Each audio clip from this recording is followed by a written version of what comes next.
All right, well, I think we'll just jump right in if you all are ready. Yeah, except are you hiding a mustache behind there that I haven't seen yet? Hiding? I've had it forever. What are you talking about? Yeah, but I've always been like this. The last podcast recording? Okay.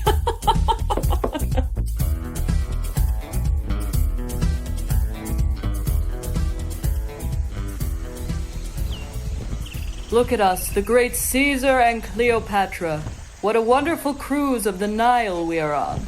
I've got to say I really needed this vacation between the wars at home, in Rome, in Egypt. It can be very stressful. What do you mean, Rome home? I meant my old home, just like I have my old wife and my old house there. You know, you're my new wife and my new home. Still married to the old one, though, so if we could just keep this baby on the hush-hush, I'd appreciate it. What? You gotta be kidding me. I'm not keeping this gift from God a secret. He's gonna be the next great ruler of the world, like his ancestor Alexander the Great. Oh, great. Now you've ruined the baby's gender for me. Typical Cleopatra, spoiling the ending. You want to complain? It was my evil brother you let escape and instantly rejoin my sister's army. Yeah, but then I fought them, and your sister fled, and your evil brother's dead now. But you made me marry my weird brother, and he's 12. Can't you just enjoy the cruise for once and stop complaining about your prepubescent sibling husband or my other wife? Just take me home. To my home or to your home? Our home. Right. No, our home, babe. But also, when we get back, I'm gonna have to leave for a little bit, you know, wars and stuff. Just while you have the baby, I'll be gone. But don't worry, I'll be back when it's not, you know, all gross and stuff. And the other wife, is not too keen on this baby, the Pharaoh King, especially since she can't have any kids of herself, so, you know, not great for the old self-esteem. But, yeah, anyway, we're going back home. Our home. Cleopatra gives birth to Caesarion, or Little Caesar, on June 23rd, 47 BCE. Via Caesarion? Maybe. Come on, little Caesar. We're going to visit your father at his home. Announcing Cleopatra and her brother husband, Ptolemy the 14th, with the son of Caesar, Little Caesar. Now, we don't know that he's my kid. Cleopatra's a great friend and ally of Rome. What are you doing? My other wife is standing right there. She is right there. I'm not going anywhere. We're all moving in. I'll help you finish your new calendar, and I think you would look good in a crown. Mark Antony attempts to crown Caesar at the annual Roman festival Lupercalia on February 15th. He is mocked. Caesar is assassinated on March 15th, 44 BCE. Cleopatra stays in Rome until mid-April and attempts to have Little Caesar recognized as his father's heir, despite Caesar's will, declaring his grandnephew Octavian. Shortly after, Cleopatra poisons her brother and elevates Little Caesar to co-ruler of Egypt. Hello, everyone, and welcome to History's a Joke, a podcast where we deep dive into different stories from history. This week, I am joined by Mel and Steph. Neither of them have heard the rest of this story before, so they will be asking questions along the way and helping me tell this tale to its fullest comedic effect. Today, we will be discussing Cleopatra Part 2. We dive back into the Roman Civil War following Caesar's assassination. How's everybody doing, by the way? Doing really well, Zach. Thank you for having us. Yes, doing good. Having returned to Egypt with Little Caesar, Cleopatra receives letters from Caesar loyalists requesting aid in their struggle for power. She attempts to support a little bit of everyone, and soon Octavian, Caesar's recognized heir, and Mark Antony emerge as the two forces, each holding half of the Roman territory. Mark Antony, having previously been interested in Cleopatra when he met her when she was a child, requested a meeting with her. Everyone remember that scene? Yeah, creepy as fuck. Yep. Yeah. Unmarked van vibes, I guess. Yeah. Oh, yeah. And she was like, sure. Looks great. He requested a meeting with Cleopatra. She took him on a cruise. You've won one cruise. Is that just her move? Yeah, like a love cruise. That's what it seems like. Yeah, she it seems to be her thing. She loves a good cruise. Where there was the Nile, so like, you know. Yeah, I think cruises looked really different. So they were just like really, like long. So they probably were really great. Ignore the few hundred people below rowing. Yeah. Aboard her lavish ship, Cleopatra clears up any confusion around who supported who during the Civil War. She wines and dines the Roman generals and starts a relationship with Mark Antony. You know what really turns me on? What? Poisoning my siblings for the purpose of perpetuating my seemingly endless thirst for power. Oh. Would you please kill my evil sister? Mark Antony obliges and has Arsinoe executed. After the cruise, Cleopatra, she just did not like her siblings. They were all just boom, boom, boom, boom, boom. And like Connor loves me, but like would not murder for me. So that's power. What about your dogs? He would murder for Wallace. He would not murder for me. After the cruise, Cleopatra invites Mark Antony to Alexandria. His invitation is well received by the citizens of Alexandria. There, he was able to continue the life of luxury he had come accustomed to aboard Cleopatra's vessel. No pun intended. Yeah, exactly. Cleopatra had obviously chosen Antony as her partner because he was considered the most powerful Roman since Caesar. He also held the power to restore former Greek lands, now under Roman control, back to Cleopatra. And she got just that. By 38 BCE, both Cilicia and Cyprus were returned to Egypt. Mark Antony soon leaves for more wars back home, the worst of which was started by his Roman wife, Fulvia, no pun intended. Okay, wait a minute. Yeah, Caesarion, Fulvia. What was the other one? Octavian, ovarian, like ovarian tubes. Yeah, Octavian, ovarian, yeah. I think they all had mommy issues. They're all literally stuck in the womb. Octavian, Mark Antony's Roman rival, attacks Fulvia, causing her to Come. flee, take a shot. Attacks her Fulvia with full force, thrusting. Zach, this script got spicy. This is dirty. This one's dirty. I wrote it late at night. I'm so sorry, everybody. If your couple got so wide later, you're like, yeah, this is fun. The Fulvia, I made that up. She dies trying to reach Mark Antony. Who's laughing now? Not me. Meanwhile, in Egypt, Cleopatra gives birth to twins, Alexander Helios and Cleopatra Selene II. The relationship between Antony and Cleopatra devolves when Antony marries Octavian's sister, something Antony did in attempts to reconcile the conflict after the death of Fulvia. How many wives do these guys have? So many. Especially Mark Antony is just a wife guy. What, big wife guy? He's not trying to casually date. He's trying to spend the rest of his life with you, and only that. All these power moves and marriages were attempts to get closer and closer to the Egyptian throne, including Octavian and Antony acting in a triumvirate, or political alliance, naming the exiled Herod king of Judea. All right, so Cleopatra, I have summoned you here to discuss the many pressing issues that threaten your rulership. Take a look at these puppies. Your twin boys. My boys, my baby boys, I have not seen you, and now you have grown so big. You see, we belong together as a family. Little Caesar and our two fat baby boys. Alternatively, I'll just give you some more land. That works too. Back in Rome, Octavian uses public sentiment against Antony. It was not well received that a foreign queen had just received large amounts of former Roman territory, empowering a potential enemy. Possibly seeing a cash for babies scam, Cleopatra gives birth to another child of Mark Antony's, Ptolemy Philadelphus. It's just fertile as fuck. Antony's all about the marriages and Cleopatra's all about the babies. Yeah, good for her. In a large ceremony, Cleopatra bestowed territories to all her children and crowned them each a king or queen. Antony supported this widening and diversification of Cleopatra's power. Antony and Cleopatra may have also been wed during this event. Finally. I feel like these people really just like to party. I feel like it's less about getting married and more like we could have another event. Think of the war. How fun. What follows is a years-long propaganda war between Antony and Octavian, each claiming the other was unfit for duty or running illegal operations, or say, married to multiple women. Which even then was a little bit of a scandalous thing, especially because his one wife was Roman.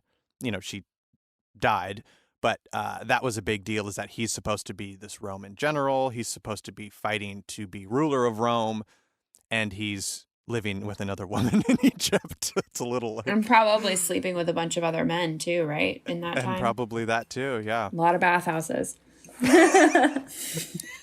And, there's... I assume that they were his, but, there's even how Cleopatra with her father, it wasn't known whether all her siblings were from her mom or he had multiple wives or multiple women in the course of his life.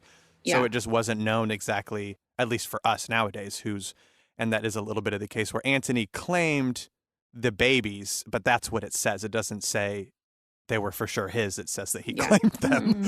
And he's away a lot. So, we don't really know. But, all of the children here, he said that they were his heirs. But that's what he wanted. He wanted to have a child that he could pass this stuff on to anyway. So, we don't really know for sure. I just keep picturing they have like one kid that looks completely different. And they're just like, no, this is also mine. I claimed him. He's definitely my kid. It was from this propaganda fountain that many of our modern conceptions of Cleopatra come from. Accusations included that Cleopatra had Mark Antony brainwashed, that she destroyed a multi-million-dollar pearl at a dinner party just for the fun of it, that she was a direct danger to all of civilization. Damn. I don't know what's worse, the danger to civilization or destroying a pearl just 'cause? I don't know. That sounds like some female Elon Musk shit, if you ask me. Just burning it down.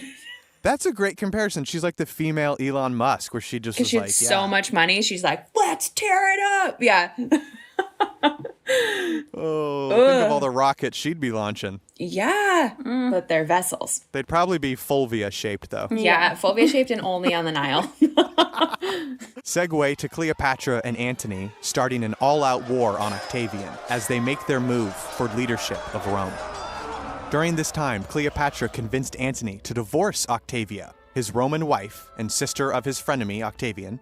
In retaliation, Octavian steals Antony's will and uses the dirty details of it in their propaganda war. All the lies about his connections and business with Cleopatra and Egypt were on full display after the will was released. This is funny too, because it's like, you don't really think about in the ancient world there being a battle in the press, or there being like, no. This is them going on, the Sunday shows and throwing shade at each other. And, this is interesting, very modern, seemingly very modern political stuff of like, if people just don't like him, they're not going to want him. You win the war that way. I don't need to kill him with my sword. If no one wants him as ruler of Rome, he's not going to be so ruler true. of Rome. Yeah. It's just very interesting. This is where it began. The actual war between Antony and Octavian was heating up. After a series of skirmish losses, all parties engaged in the great naval battle of Actium in Greece on September 2nd, 31 BCE. Cleopatra personally commanded 60 ships in the battle at the mouth of the Ambracian Gulf with her special purple sails. Cleopatra, however, was resigned to the back of the fleet, most likely to minimize her role in the battle. Antony ordered the ships fight with their sails down for ease of mobility. Shortly into the battle, using her sails, Cleopatra blasts through the Roman fleets, either fleeing to save herself or attempting to break the Roman line. Either a hero or a complete wimp. Well, yeah, and that's the difficult thing, and also, just the kind of the complication with telling ancient history is we don't really know what's true. There's multiple accounts. Again, a lot of this history comes from the Roman propaganda war and the propaganda following her death and the smear campaign. So there's a lot of the worst of her, the worst side. She was fleeing the battle just to get out of, which is possible. But it usually they didn't fight with their sails down. So they usually wouldn't have the ability to say all of a sudden get a wind and go whee across the battlefield or the battle water zone. But either way, she charged at the Roman fleet and kind of blasted through it, which could have been a tactic. However, she just kept going. So whether it was in heroicism or in whimpery, she did not turn around and come back. She just kept going. I just keep thinking, like, that seems like such an action when someone told you, absolutely, it is not a good idea to just fly and bust through the Roman line. She was like, don't tell me what to do. Yeah. Well, she busts, and then she just keeps going because she's mad. Antony probably made some comment to her before the battle, like, whatever you do, just don't embarrass me. Don't Bust through the Roman line. Just don't do it. Antony followed Cleopatra. After boarding her ship, the two sailed away from the battle, silent on their 3-day journey to safety. Oh, I love that someone recorded that. They were like, and they spoke not a word to each other for 3 days. It was so awkward. The battle continued without them and ended 2 days later with extreme defections in favor of Octavian. And people don't really know what happened, but, why, I guess. But they just both sped away and just went all the way back to Egypt and just literally left the battle in the middle of it, to the point where their generals and soldiers were just like, okay, well, I don't want to die, so I guess we're on your side now. Yeah. And he gained a huge army and, a bunch of soldiers out of it. I think it's like the ultimate, like, you have a fight at a dinner party and then someone's like, we're leaving. And everyone's like, what? And then they just leave. And then they just, like, don't talk in the car on the way home. Like, it's bad. And everyone at the party is like, what the fuck? Like, we all were here together. I don't understand.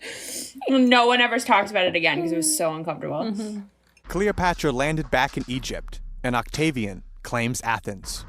Cleopatra begins a campaign to conceal the embarrassment of Actium from the people of Alexandria, largely in fears the truth would cause a rebellion. Antony builds a remote cottage on the island of Pharos, also reeling from the humiliation of the defeat to Octavian.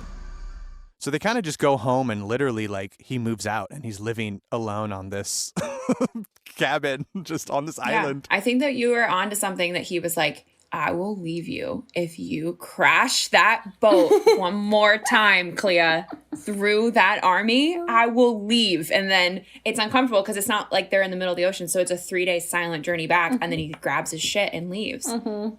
King Herod of Judea officially joined sides with Octavian, further strengthening Octavian's power against Antony and Cleopatra.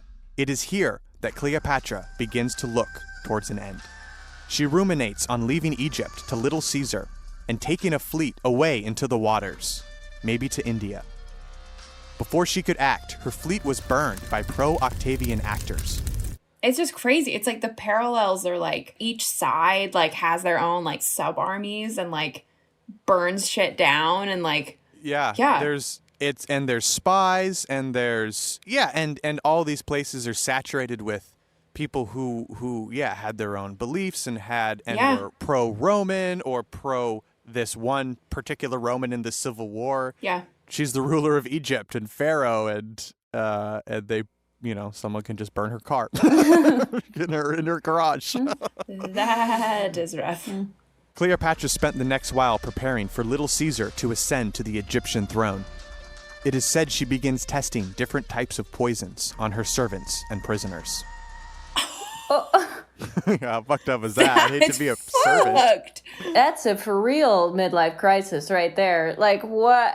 Yeah, like, oh, there wasn't enough suffering. Like, there is suffering. Oh, they died. They didn't die. Don't forget to talk to me while it's happening. Describe it to me or I won't know. How's it like to die? Yeah, that's messed up. She'd been in a Nuremberg trial for sure. In a last plea for her life and safety, Cleopatra asks Octavian to allow Antony to live in Egypt in exile with her children as the rulers of Egypt. She included promises of future payments and sent Octavian gifts. In true drunk voicemail fashion, Cleopatra soon escalated to threatening she would burn herself alive with all her wealth.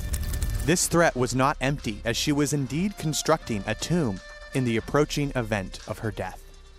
Which is really interesting because that she was just so power hungry, so I need this land, I need to start this war, I need this army, we need this island, and then it just switches to build me a tomb, I'm out. Y'all can deal with it from here. It's just a very so crazy. Yeah, just a very interesting mindset, and that it was very, all these babies is her trying to leave this to her kids, trying to continue her reign, quote unquote, through her children. But it's just such an interesting concept to just work so hard, so focused on the immediate, and then switch seemingly so quick to, I'm building myself a tomb, y'all can have it, or whatever. Good luck. It's hell. You're going to fight and poison everybody and live a horrible short life and then build yourself a tomb, maybe? I don't know. Like, it's just well, we talked, right? Like, Zach, as we've done some of these podcasts, like, we talk a lot about how you kind of are like, that seems like a true mental health issue. Like, you're on the highest of highs, like, nothing can stop you, and then you're in a deep depression. So that truly could be what happened to her, that she's just on a low where she's like, I'm all set. Like, with this power, I've come back to reality, and I'm gonna peace out before this gets much worse, because I see the reality of the situation now. So well, that's kind of true throughout the story too. Like, how with all of her different actions, where people don't know why she suddenly changes. Yeah, guys, we should diagnose her. I don't think you're supposed to do that. No, it's fine. It's fine. Yeah, that's the best kind, when they can't speak for themselves. With Antony suspicious of Cleopatra, her suspicious of Antony, and everyone suspicious of Octavian, no deal was ever reached. In the spring of 30 BCE, Octavian invades Egypt with aid from King Herod. He swiftly battles his way to Alexandria. Cleopatra hides inside her tomb with a few servants, poor folks, and sends message to Antony of her death. Upon hearing this news, Antony stabs himself in the stomach. He does not survive. However, before he died, he was brought to Cleopatra's tomb and spoke to her. So he presumably found out she was still alive anyway. What a psychopath. Which is also, I mean, this is just full of these strange contradictions. She sends word that she is dead, prematurely, however, is clearly her intention, knowing what he would probably do, and then he is brought to her. And what was his thought when he's done this? And he's like, oh, what? You're still alive? Like, was that some, I don't understand if that was some kind of vindictive, like, one last, like, fuck you, dude. Joke's on you, or what? But when I read that, I was like, what the fuck? People are so fucked. She was like an evil genius. That is like the worst possible thing, where she's like, I know he's going to kill himself because he loves me so much, but I'm going to make sure he knows that I'm alive, actually, as he's leaving this earth. Whoa. And she bought Twitter. Yes. Literally. Cleopatra was captured before she could burn herself and all her treasures. Octavian also captured Cleopatra's 3 children. Upon meeting Octavian, Cleopatra declares, I will not be led in a triumph. When Cleopatra got word from a spy that Octavian would break his promise and take her and her children to Rome, presumably to be paraded and then executed, she prepares her tomb again. It's not clear whether she died inside her tomb or somewhere else in Alexandria, but it is known that her 2 closest servants, Eros and Charmian, joined her in her journey to the afterlife. Although angered by this outcome, Octavian still had Cleopatra buried next to Antony inside her tomb. Oh, that's weirdly sweet for a guy who's done so many terrible things throughout the story. Well, you know, there's a weird honor amongst thieves, or whatever you want to call it, where they had weird morals where they'll decapitate your child in a public square, but they'll bury you next to your loved one after they've killed you. or you, whatever. How was she captured and then able to just like resume construction? You know, like, does anyone who has $1 billion ever actually go to prison or whatever, a millionaire? Like, no, they go to those high security things where they can send text messages and emails and continue business, you know? So I think it was probably one of those, she had servants who would either sneak a message, or there was a actual way for her to communicate. Yeah. A plethora of spies. She's got money. She knows it's, you know, she can spend it. She doesn't need to save it. You know, so I imagine it was maybe a little bit of the illicit, and maybe a little bit of she was allowed some letters. Who was the super fucked up guy in Florida? Epstein. He was able to leave prison on the weekends. What? The first time he was arrested, he got out. When they first got him, Mm-hmm. Yeah, he was got to hang out on the weekend. He's a billionaire. So that's probably when he was preparing his tomb.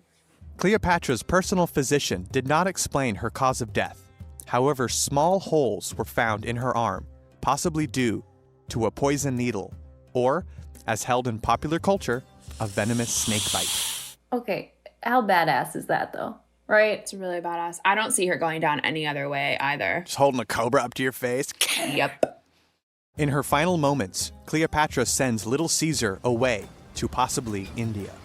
Just like her dream. Little Caesar would rule as Pharaoh of Egypt for 18 days. When he was captured and executed by Octavian on August 29th, 30 BCE. Her other children were sent to Rome. Some were able to marry and live to see the Common Era, and some would be executed or lost to history. The Roman province of Egypt was then formed, ending the Hellenistic period of Egypt. Octavian is renamed Augustus, meaning the revered, and establishes himself as the first emperor of Rome. This is the start of the Roman Empire.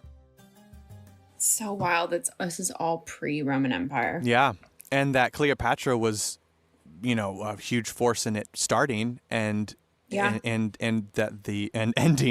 the Greek rule of Egypt that had gone on for hundreds of years. So crazy. Starting with her great whatever grandpappy Alexander. Mm-hmm. No contemporary images were made of Cleopatra except for coinage, unlike her male counterparts, with many large statues depicting their likeness. This is likely why we really have no idea what she looked like. For a long time, her story was buried in Roman propaganda, an emphasis on her failures and downfall.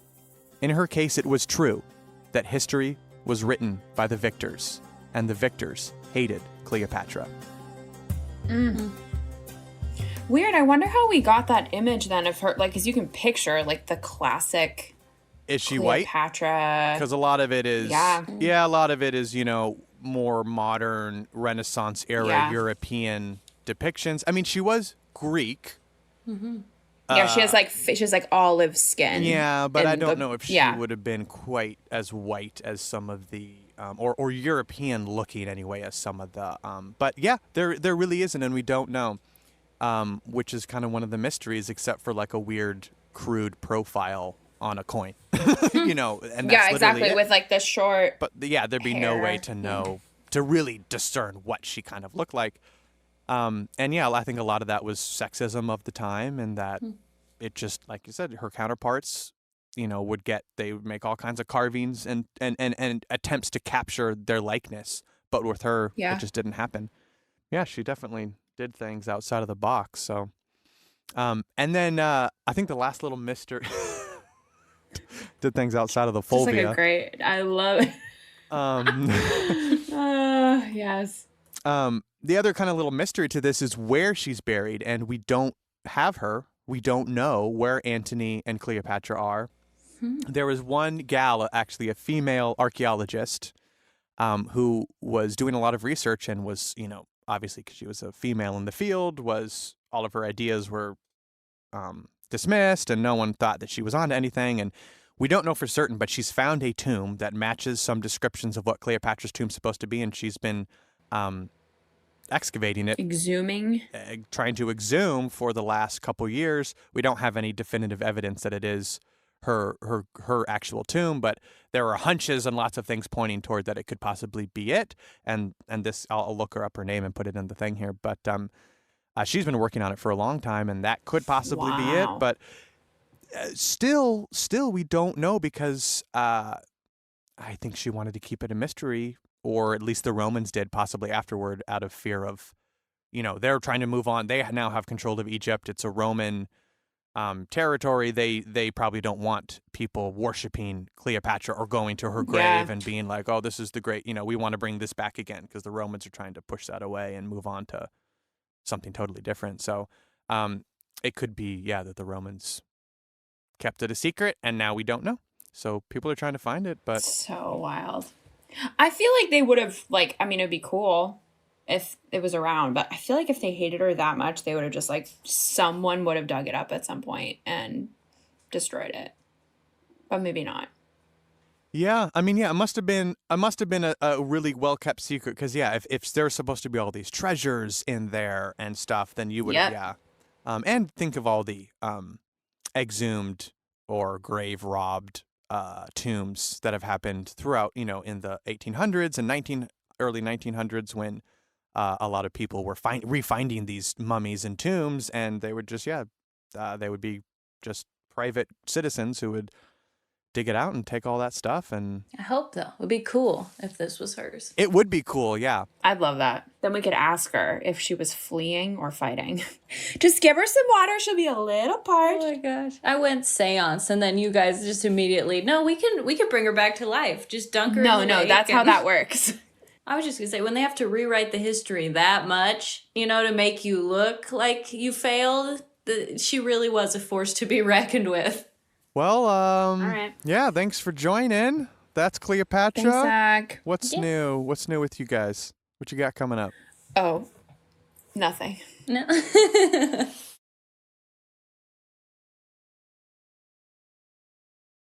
How's school going? I don't have anything like share. School's insane. It's so intense to be working full time and to be in a master's program. Yep. But it's only 18 months, so. How about you, Mel? What's coming up? Working on some sketches, some stand-up stuff. So, yeah, at Melly Kazel Comedy. Yeah, well, any final thoughts on Miss Patra? I did have one thought. So they, in the olden days, were buried with all these amazing burial goods, right?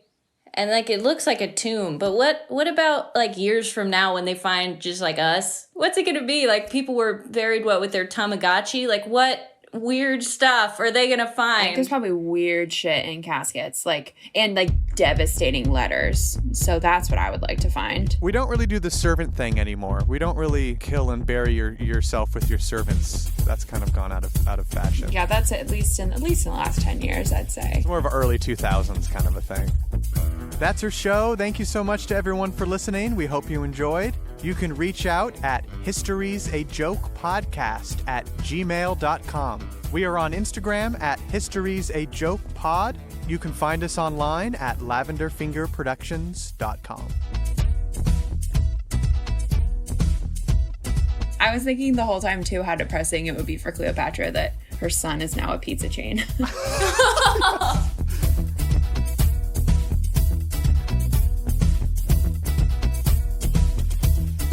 History's a Joke podcast is supported by listeners like you. Find us on Venmo at History's a Joke.